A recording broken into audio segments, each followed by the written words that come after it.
Greetings, YouTubians, and welcome back to Wayne Sharp World, where today we have a very nice little surprise to take a look at coming out of Kizer. This is from their newest round of new releases, and what we have here is none other than the Kizer TN. Now, before I go any further into this review, I'd like to thank you guys for tuning in today. If you like what you see, please do me a huge favor, hit that subscribe button, follow along, and I will continue to bring you the content. Now, let's take a look at some overall specs on this knife right here. We have an overall length coming in at 6.92 inches with a blade length coming in at 2.9 inches and a blade thickness at 110 thousandths. Blade material on this guy is S35VN with a drop point style blade, a flat grind, and a handle length coming in at 4.02 inches with a handle thickness at 480 thousandths. And of course, that never includes the clip. So we're looking at 480 thousandths right here. We have a titanium handle material with a frame lock locking mechanism and a user of a right hand only tip-up carry, a weight coming in at 3.7 ounces, designed by the one and only Mr. Jonathan Stiles, who has actually had a lot of designs dropping from Kizer this year. And I gotta say, so far they have not disappointed, and you'll find out real quick what I think about this knife right here, and a price coming in at 159 bucks. So you were kind of at our typical Kizer pricing here for a more premium model. You got your nice consistent Kizer quality with titanium and S35. It's hard to really complain about 159 bucks here. I think it's a pretty solid value. Now let's take a look at some size comparisons and see how it measures up to some other knives. And it actually measures up really well with another Kizer you may have heard a little about. This is the Kizer Original right here. And if you haven't heard of the Kizer Original, you probably haven't been watching my channel, because it is one of my favorite Kizers of all time, along with the Original XL, which I actually prefer a little more over the original. And we have your NAF's Lander, which is a little shorter, but still I think a respectable size comparison, because I think this is a pretty popular knife to give everybody a good idea of just what we got here. And let's throw a couple Civivis out here and see what we got from that realm. We have the Civivi Elementum button lock, and we also have the Mini Praxis, which is a very nice little Civivi. And as you can see, it actually measures up really well with the Mini Praxis. The Elementum is actually no. Well, it is just a hair longer, but yeah, very close in overall length with both the button lock Elementum as well as that Mini Praxis there. And now let's get to talking about this blade, because it is just a drop point, but it is not your typical drop point. In a world full of drop points, this is one of the more unique drop points I've come across in quite a while, and a lot of it has to do with what's been added to this blade. But first, I think it's really important to know the design inspiration behind this knife, because when I saw it, I can't unsee it now. I was actually messaging back and forth with Jonathan Stiles on Instagram, and I originally asked him about this fuller, because I was curious if there was any real advantage to it. Is it purely aesthetic, or is there supposed to be something else going on with this? And his words to me was, no, it is purely aesthetic. He said, think moose. He got the design of the actual blade from an inspiration from moose antlers, and the knife in general is inspired by a moose. And I'm looking at it and I'm thinking, okay, well, I mean, if he says so.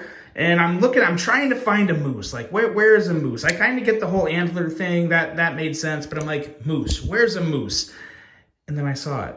It's like that. If you've ever seen a moose in person, a moose has a real big front portion of the mouth like this, and they got weird eyes. They're kind of like a realistic Jar Jar Binks. They're real kind of ugly creatures, but they're extremely, extremely fascinating to watch and photograph. I've photographed a lot of moose out in the Yellowstone area in Wyoming, and really, really love that. But I definitely see a moose from here with the eye and the whole big front portion of the mouth, and on this side. So I do see that moose now, and I think that's actually really, really cool coming from a nature lover myself. But the fuller itself, it is just purely aesthetic, and it's actually not nearly as deep as it looks in the video. You would really have to feel it. It's definitely not going to affect cutting performance at all, like in any way whatsoever. It's not going to affect it negatively. It's not going to affect it in a good way. It's just there for looks. So if you like the way it looks, you're going to be happy. If you don't, then you're probably not going to like this knife. That's nothing we can do about that. But it is there, and I carried this knife probably twice as long. I bet I carried this thing for a good 2 weeks before I started to really write my review, because I just was very fascinated by it. It was very different in a lot of ways from a lot of the other knives I've carried lately. The jimping back here, it's not bad. I wouldn't call it super functional jimping. It's really almost more aesthetic for me as well. You get a little grip from it, but I definitely wouldn't. I would look at it more as aesthetic jimping than functional jimping, in my opinion. But it is there. I don't think it looks bad, but it's there. It's one of those things to where, again, it's there on the knife, and yeah, doesn't look bad. It's whatever. It's definitely different. But this blade in general, I really do like. It has a great edge, and I think that's something that it's really time to give Kizer their dues when it comes to consistent, great edge quality, because I personally, and you guys know I handled a ton of Kizers. I put them up with Spyderco in terms of, and Hogue, in terms of just quality, consistent edge, finish, smoothness, not a lot of burrs, just a nice razor sharp edge out of the box. Kizer is right up there. They're easily in the top 3 or 5. I mean, there's a lot of really good companies out there making razor sharp knives on a regular basis, but anymore nowadays, when I think of a razor sharp edge out of the box, I think of Hogue, I think of Spyderco, and you can add Kizer to that list, because Kizer is doing really good things in edge consistency and quality in terms of just sharpness right out of the box. And then everything else with the knife is just good. It's just a great little EDC blade coming in at 2.9 inches. You got that nice sub 3-inch length that a lot of people need. And it's just a really good blade in general, with a very fun inspiration. I really like the design inspiration from this one. And going into the handle, I'll be honest, when I got this thing and I unboxed it, I thought it was going to kind of feel like a Lego in my hand. I wasn't too optimistic about the ergos on this, primarily because of the back spacer here in this clip. And again, I 90+% of the time prefer a milled clip, and I do still prefer it on this knife. I was really surprised when I got this knife in hand how good it felt. And I'm not saying it's like holding the Spyderco Shaman, but I'm saying for what this is, being a smaller knife, it really locks into your hand, and it's very comfortable, and I feel like I don't need jimping up here. I don't need jimping to help secure my grip, because it is locked in here. I really, really love this area here. This is a really well thought out area for ergos and deploying the blade, which we'll talk about when we get to the action. But ergos especially, all the deep contouring and chamfering, whatever you want to call it in this area, it makes for a nice gradual but a nice gradual transition for the crease of your hand here. And when you hold it in your hand, it's just very secure, very comfortable, no hot spots. You do feel the clip, I will say. You feel the clip as it kind of gets higher, and it's at its highest point up here. It could maybe be somewhat of a hot spot for some people. It's not for me whatsoever. It actually falls in a very comfy part of my hand and kind of lands on my calluses, so it doesn't bother me. But overall, I'm pretty impressed with these ergos. I think they feel great. It is contoured, kind of a light contouring up there, but it is fully contoured.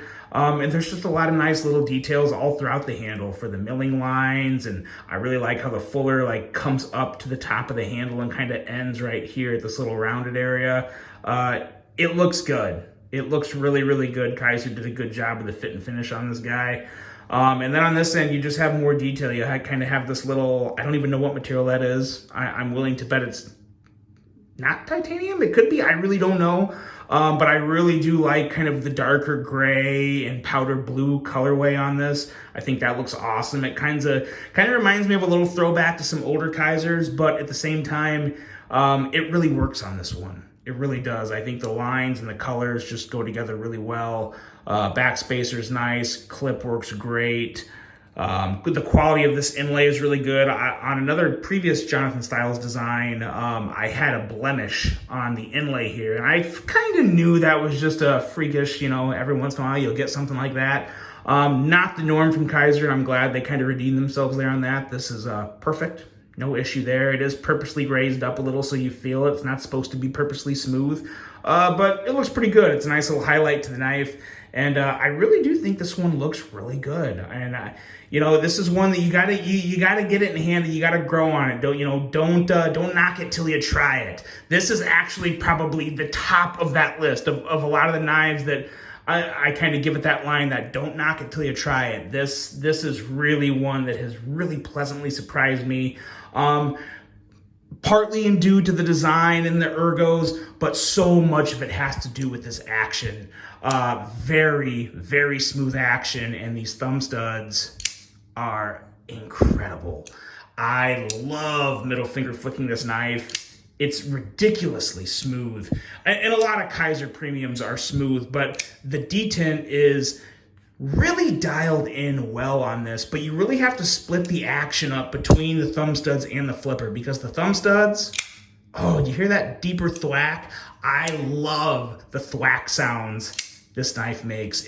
The thwacks are really crisp if you middle finger flick it, and there's something about holding it deeper into your hand to just, not deeper, but just kind of the typical holding in your hand you're going to deploy the thumb studs that kind of gives you a deeper thwack. And then any other time when you're kind of not quite holding on to it as closely as you do with thumb studs to deploy the middle finger, it's a little more crisp. It's such a good thwack. Really, really good sounds with this knife. Very well built. And another thing that I really love, I used to not be able to say this at all about any knives, but this frame lock here, you can put all the pressure in the world on this, and you don't have to worry about the blade getting jammed or too much pressure on the lock bar inhibiting the flip. Very, very smooth flipping action. I will say every once in a while the detent will feel a little light on the flip, but I've actually gotten so used with extended carry of this to where the way this knife is designed, you almost have to put pressure on the lock bar area right here. Like when I'm holding this to go flip it, like this is how I'm holding it right here. And as you can see, a lot of my middle finger is putting pressure on that lock bar, and it flies right out. It's really, really good. You do want to be careful that you don't let your ring finger come down in the path of the blade. That can actually cause issues. But if you keep all your fingers on the clip and just hold it back there, you're good to go. And it is something, it's something, especially if you carry a lot of knives, if you're a knife person, you just get used to that. I definitely wouldn't consider that an issue, but I would consider this a fantastic little EDC. If you want something that's got a nice, fresh, unique design to it, and you got to, especially if you have to stick to that 3-inch or shorter blade length restriction, this should be a strong contender for your consideration. I am a really big fan of this knife. I like it a lot, and it's another one, it really did just grow on me the more I carried it. It kind of reminds me of like one of the CRKT squids with the flipper, it's a little bigger, like something in between like a flipper squid as well as like a mini folding Puko knife. I know Pukos aren't really folders, they're more like small fixed blades, but I really get some Puko vibes with this, and I like it. Like mini Puko folder. It's different. I think some of it has to do with the grind and then just the appearance. It's a really cool design, and it's a really good knife. Executed to, I would say, just about perfection from Kizer. There's really nothing that sticks out to me that I would change. I like this one a whole lot, and if it's one that you've been considering, I would highly recommend giving this thing a chance, because the action is addictive, the fidget factor is very high, fit and finish is excellent, and the design is fresh. It's kind of the complete package. It really is. For 159 bucks, I can't knock it. I really do like it. That is the Kizer TN. Let me know what you guys think of this knife and this review. I really hope you enjoyed it. Hope you have a great rest of your day, and until the next one, I'm out.